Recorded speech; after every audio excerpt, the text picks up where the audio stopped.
Je vous souhaite à tous une excellente année 2025 et pour ce faire, je vais reprendre mon verre. Alors non, je ne suis pas devenue alcoolique, hein, bien que parfois je me dis qu'avec le temps, il ne nous reste plus que l'alcool et la pénombre. Mais non, non, non, je reprends le verre que j'avais utilisé pour faire un short juste avant le réveillon, hein, et je tenais à dire d'ailleurs aux mauvaises langues, hein, je dis ça bien évidemment avec beaucoup de tendresse, hein, que non, je n'attaque pas le champagne à 16 heures. Hein. C'est un verre de Schweppes, hein, que j'avais utilisé uniquement pour faire cette vidéo. Et ce verre, eh bien, je vais le reprendre parce que ce que je vous propose comme première vidéo de l'année, je trouvais ça original et je voulais reprendre ce verre pour l'utiliser comme objet, comme métaphore, pour eh bien, vous faire un petit peu toucher du doigt qu'est-ce que, comment l'hypersensible, quel rapport on va avoir à l'objet en tant qu'hypersensible, et aussi dans ma relation à l'autre, avec une personne, on va dire, également hypersensible, ou une personne plus classique, voire même avec un pervers narcissique, comment la relation peut magnifier les choses et puis quels en sont les dangers. Hein. Et surtout, encore une fois, en tant qu'hypersensible, parce que bien évidemment, en tant qu'hypersensible, en tant qu'hyper-empathique, eh bien, on va être plus influencé par un plus grand nombre d'éléments et parfois on peut perdre un petit peu de vue l'objet. Bon, généralement c'est pas le cas, mais en tout cas on peut tergiverser, on peut douter et perdre beaucoup de temps et parfois un petit peu aussi un petit peu se perdre. Hein. Donc, alors, dans le short que je vous avais fait, où on avait l'impression que je faisais un peu la zazou, hein, eh bien en fait, pas tant que ça, parce qu'il y avait dans ce short un message. Hein. Alors, je parlais déjà de cette idée de verre à moitié vide ou à moitié plein, parce que c'est vrai qu'il est coutume de dire eh ben, que l'optimiste voit le verre à moitié plein et le pessimiste à moitié vide. Bah déjà, moi, là, je ne suis pas forcément d'accord. On peut, par optimisme, avoir envie eh bien, de voir ce verre à moitié vide parce qu'on a envie de le remplir de quelque chose qui fait vraiment sens pour nous, de quelque chose qui nous tient à cœur, hein, par exemple. Hein. Et puis dans ce short, eh bien, je disais, bon, avant de voir ce qu'il y a dans mon verre, eh bien, j'ai déjà un verre. Et ça, c'est tout bête, mais c'est vrai que c'est extrêmement important parce que parfois, en tant qu'hypersensible, eh bien, je peux être très concentrée sur des choses beaucoup plus fines, beaucoup plus sensibles, et puis j'oublie un petit peu des choses plus concrètes. Hein. Et la première chose, eh bien, c'est qu'effectivement, avant de définir ce que j'ai dans mon verre, eh bien déjà, je conscientise que j'ai un verre. Ça, c'est sûr, c'est concret. Et tout le monde, eh bien, n'a pas de verre. Hein, un truc tout bête, mais voilà. Ça rejoint un petit peu ce que certains appellent, alors bon, c'est un mot qui est extrêmement employé un peu à tout bout de champ, qui est galvaudé, mais bon, ce qu'on appelle la gratitude, hein, la base de la gratitude, c'est voilà, cette idée de conscientiser un petit peu déjà ce que j'ai. Bon, première étape, j'ai un verre. Après, pour définir ce que j'ai dans mon verre, pour savoir ce qu'il y a dans mon verre, évidemment, il va falloir eh bien, que je goûte. Hein. Et dans cette dégustation, finalement, il va y avoir une rencontre entre l'objet et puis ma capacité, bon, la façon dont je suis équipée pour le recevoir. Hein. Si j'ai un équipement pas très on va dire pas très fin, bah, je ne vais pas forcément pouvoir en déguster toutes les saveurs. Et puis plus mon équipement va être fin et plus je vais pouvoir en saisir les subtilités. Hein. On va imaginer que je bois quelque chose de subtil, hein, parce que je peux avoir aussi dans mon verre un vin ou un champagne très moyen, hein, bien sûr. Hein. Alors dans cette vidéo, je vais essayer d'ailleurs de ne pas trop m'égarer parce que je pourrais, y aurait beaucoup, il y a beaucoup, beaucoup de choses à dire et plein d'embranchements, donc je vais essayer d'être un peu concise. Hein. Donc je vais goûter et l'étape vraiment très très importante que je vous engage à faire en tant qu'hypersensible, c'est prendre le temps vraiment de goûter entre soi et soi. Vraiment de conscientiser là ce que je suis en train de goûter. Une étape qu'on peut avoir tendance un petit peu à zapper parce qu'on a envie de partager, et le truc c'est que dans ce partage, il peut avoir du meilleur, hein, quelque chose qui va vraiment être magnifié, et comme des choses moins bonnes, voire pas bonnes du tout. Donc première chose, je vais goûter entre moi et moi. Déjà, gros avantage, eh bien, c'est que je vais être, oui, être entre moi et moi, être en unité par rapport à ça, et puis me faire un petit peu confiance entre guillemets. Alors le mot confiance, là aussi, je fais toujours un petit peu attention parce que parfois il y a un petit peu n'importe quoi derrière cette idée de confiance, mais voilà, là je vais vraiment voilà, déguster et voir un petit peu toutes les saveurs, et déjà entre moi et moi.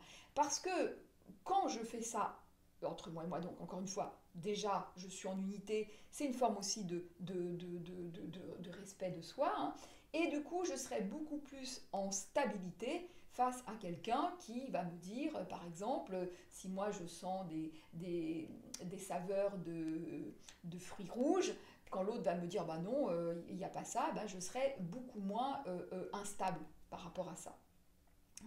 Donc voilà, première étape. Et puis, alors évidemment, quand je vais être dans le partage de ce produit, imaginons que c'est un vin d'une qualité relativement médiocre, et que je n'aime pas trop, hein, par exemple, hein, tout ça ce sont évidemment des exemples, hein, et puis qu'une personne que j'aime beaucoup me dise ah bah non, bah moi j'aime bien parce que ceci, parce que cela, eh bien en tant qu'hypersensible, en tant qu'hyper empathique, je vais me déporter pour savoir ce que l'autre goûte, et je vais d'ailleurs en avoir une idée assez précise, hein.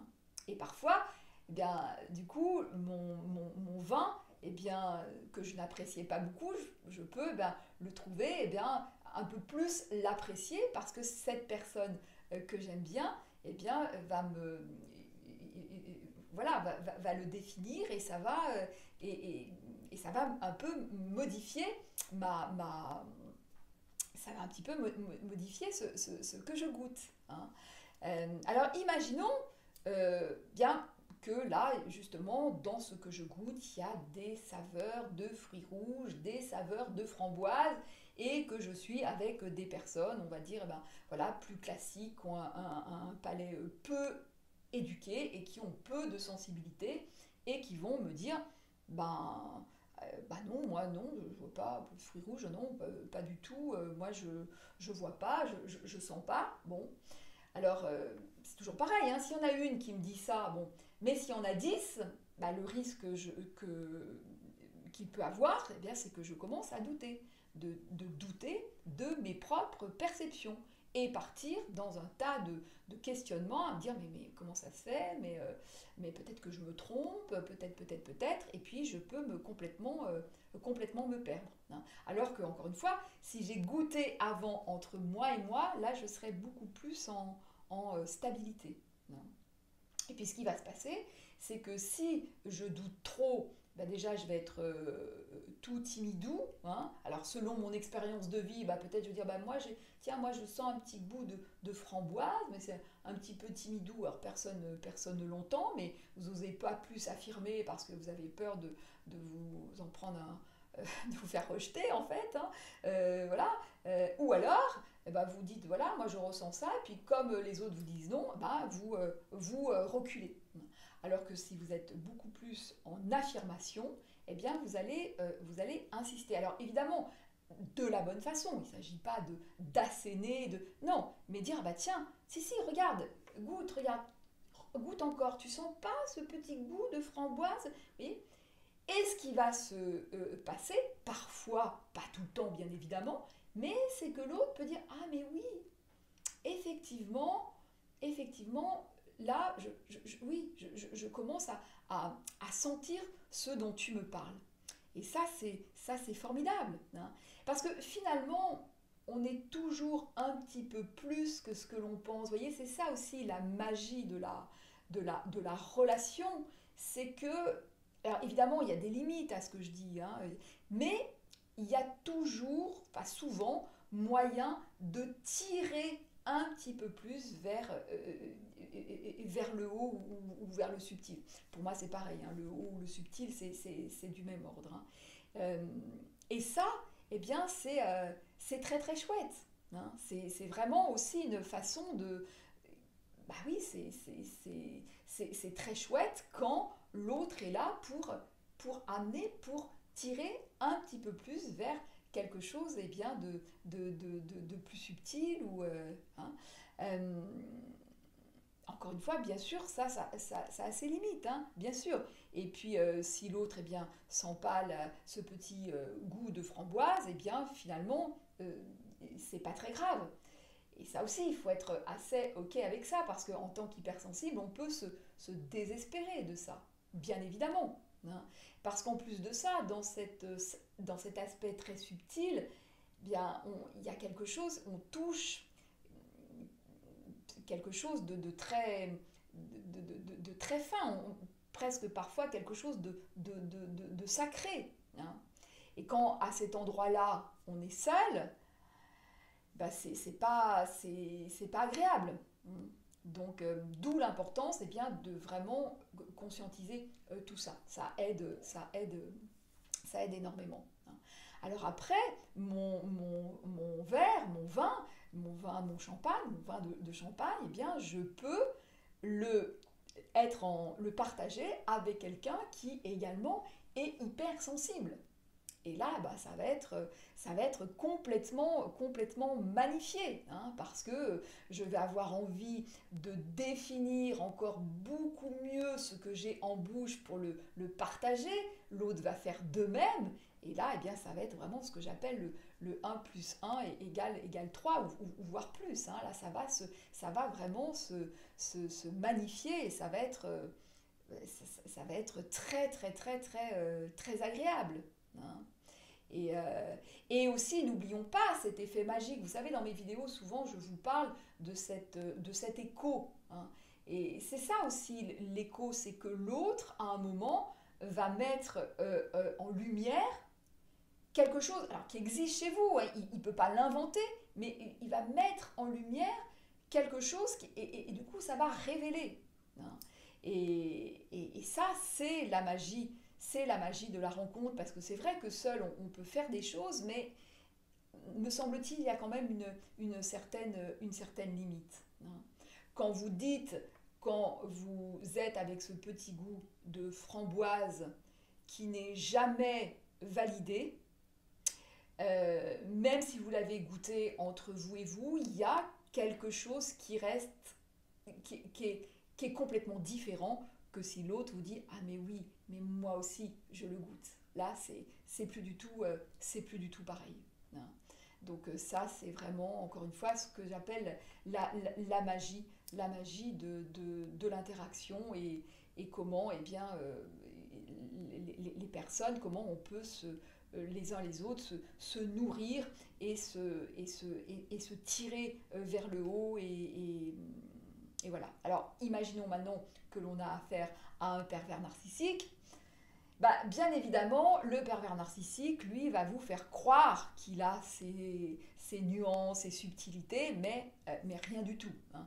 Le pervers narcissique, il est dans cette espèce de flou, j'allais dire artistique, pas vraiment parce que c'est tout sauf un artiste, hein, mais voilà, il va être, ça aussi c'est une arme redoutable hein, du PN, cette espèce de flou fait eh bien, à la fois de cacher ma vraie personnalité, de cacher ce chaos interne, de cacher mes mauvaises intentions, et puis cette espèce de vide et de manipulation, donc voilà, il y a cette espèce de flou, et lui il va vous dire, ah mais ouais, ce goût de framboise, ah mais oui, c'est super, t'as tellement raison, et il va trouver ça super, génial, et du coup, bah, vous allez, toujours pareil, essayer de préciser, de définir, parce que en voilà un qui semble apprécier. Hein, par rapport à souvent la majorité. Hein. Ben oui, parce que c'est pas parce que la majorité ne sent pas le goût de framboise que la framboise n'existe pas.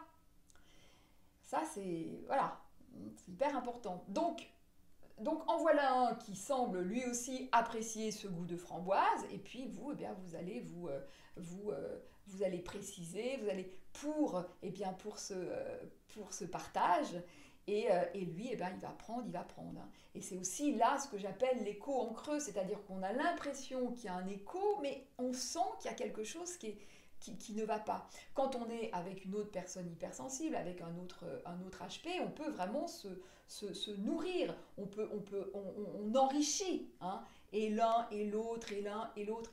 Alors que le PN, lui, il prend, il absorbe, il prend, et donc, eh bien, ça vous vide. Hein.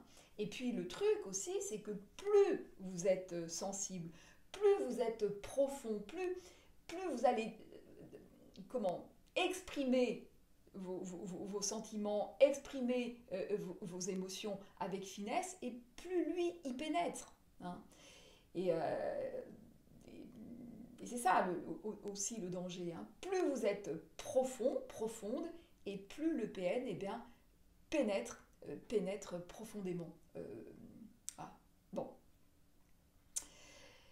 Donc voilà ce que je voulais vous partager dans cette vidéo. J'espère que je suis à peu près claire. Je pourrais dire encore beaucoup, mais voilà. Donc mon message, c'est vraiment celui-ci. Hein.